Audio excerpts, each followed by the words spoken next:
Hello and welcome to another edition of the OCVarsity Dugout Show. I'm your host, Jonathan Khamis. To my left, as always, Steve Fryer. We are here at Marina High School, which is described as Candlestick, Orange County. Steve, why? Well, it's the windiest and coolest place to cover a game or be at a game in Orange County High School baseball. I think the windiest, coldest places are this place. Wind's just blowing off of Bolsa Chica Beach, something fierce all the time here. This place, I think Laguna Hills, and I think JSerra night games can be pretty chilly too. Hence the 3 layers by Mr. Fryer. I only need one. Not saying anything.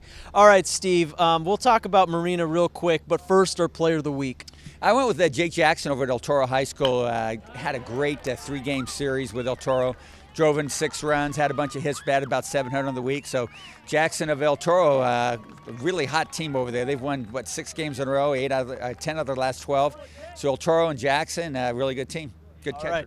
Yeah. Let's talk about the guys behind us. Wait, are they still behind us? Yes, they are. They're setting up the cage over there. All right, Steve, Marina, I think it's fair to say going into this season, we did not expect Marina to be #1 in the ultra-tough Sunset League, but here they are picking up a lot of victories against an all-world team like Huntington Beach, or at least we thought going into this season with all of the acclaim they had last year. The Vikings are on top, 6-3 in the Sunset League. Why?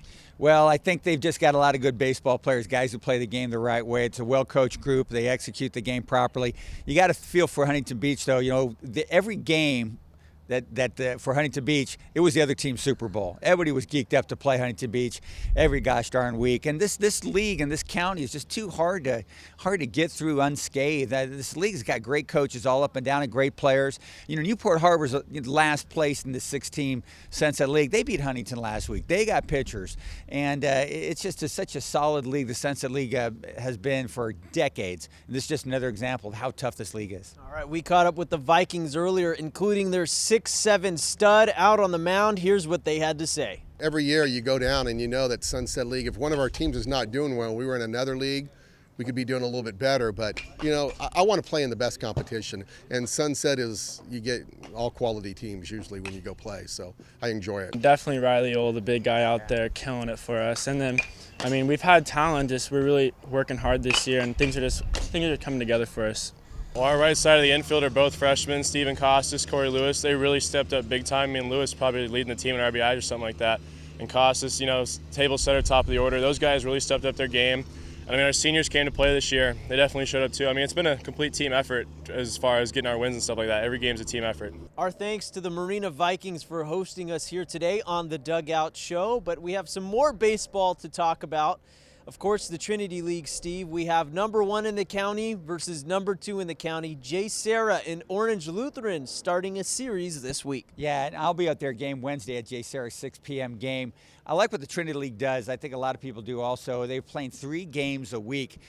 In a 16 league, you play the other teams in your league 3 times. They're doing it all in 1 week. Boy, that tests your pitching depth and also your bench. That league is really good. Santa Margarita's gotten hot. They swept St. John Bosco last week. Servite's still in it. Gosh darn, Modern Days, 500 team, but they can beat anybody in that league too. So again, like in so many sports, Jonathan, the Trinity League's really good in baseball. Yeah, no surprise there. We're 3 weeks away from the playoffs, I know, already, right? Any other leagues or teams that are standing out as we head down the stretch run? You know what's kind of fun to look at is over in the Empire League, Kennedy hasn't been really good in baseball overall for quite some time. They're 4-0 in that league, tied with Cypress, of course, in the Empire League on top over there.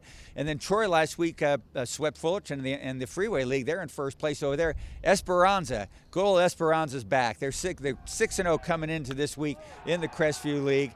It's good to see Mike Kurtz have a good team again like he's had for so many years. And I really like that Pacific Coast League with 3 really good teams bunched up at the top there with Beckman, Woodbridge, and Corona Del Mar, and that's an awful fun league. So a lot of good baseball all over the place, Jonathan. You got that right. All right, Steve's going to head back home to Santa Ana, take off all of those layers. Well, just keep one on, Steve, please. All right. Well, I'm your host, Jonathan Khamis. Thanks, Steve, for all the knowledge. And thanks to Marina for hosting us today. For all your latest baseball updates, check out OCVarsity.com, where we've got you covered.